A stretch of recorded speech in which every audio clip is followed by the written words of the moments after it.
boom. Na baako ni madia pa che baako enti no ema baako ne na adwene se wo mana wo drug dia ebe ma ne kwan ama suku ho no first ya ono edam ho die no obetumi ababa be defense no efiri se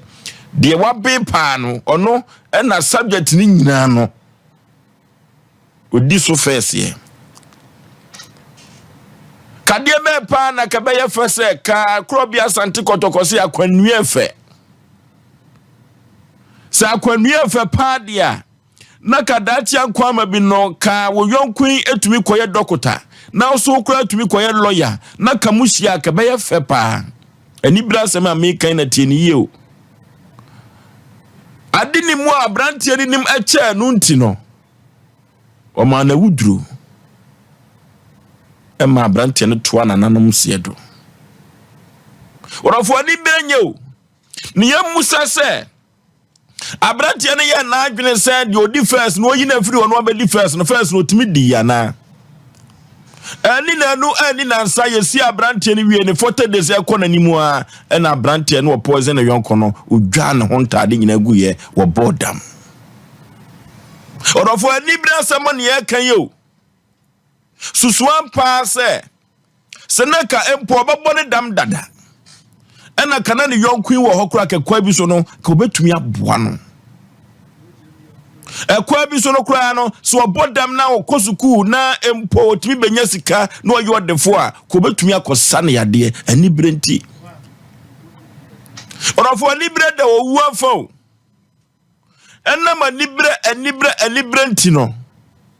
ne yonku kunu pa no esana kwomabo ene ntade ne paboa wotoma ne yonku ba no nti no ANIBRE nti wodi akwa hye ho orofo dodo no na de ANIBRE achi amanfo ajapade a enne enyanka bi aye mobo orofo ANIBRE nyeo omufri ya frim ba akopa na wayodefo ni nwiana tumi asisi dan ede ejane ma yemusa se bibia ni we hia no na ni nwiana to ananom siedo no ANIBRE nti no ni nwiano a edan ya ode ejane ma ni kokofo ode ejane ma na empokura no ne yire betumi atibi na watumi di ahwe nkoda ne sukuu no kwabrania tumi ajapade na firi nkoda nyanka yi ensem koko yi nyina da ama waye mobo eso onye se di odi ni nwiana de no oni sika wo sika pa na so wajiapta na ni ase wajiafo ane de ne so orofo ANIBRE da owu afo enna ma ANIBRE nti no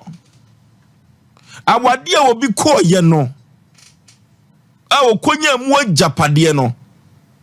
wonua ni nwia eye jealousy ema na wade no ne sayo nti no wakoke kane nwia no ho nsem se ni nwia no ewo mpena entisa ama wade nagu orofo wanka se unim de waya ye ANIBRE sem ema wabrabo wanka se unim anamo bia wutu ye ANIBRE edema wabrabo se ANIBRE do wu afade a ena nwumire masema meka nyina ne se kwata se ugya ANIBRE no a ahoya bebrebe no a nipa no nim ye cheo hwe no nkyerɛ na ka wo so eben no kakra enna ma ANIBRE wo nim ye nkyɛ wo nti no hu twetwetwa nantini gya ANIBRE no ANIBRE gu nipa bebre ni mu ase wo man Ghana mu hawo ANIBRE agu nipa bebre ni mu ase e wo adwuma hoduom esa ANIBRE nti no wo busuafo nyina paaw efiri se wonye nipa apa abusuapa ni aduru ba bia gya ANIBRE no efiri se koko sika na yede ehwe nkoda na wo fie ho no waye wadwene se wo mu akasa wo nana ekokoro no ede hwe wo mu no waye wadwene se sika no omma wo mu ena wankasa ede hwe wo ma esa na ANIBRE a wodi ko wabusua ne mu nti no omani nyina ye basa ebia bobo adam se saduane from day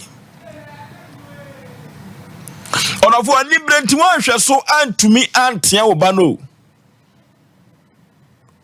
esa na ANIBRE nti no wantumi antia wo ma no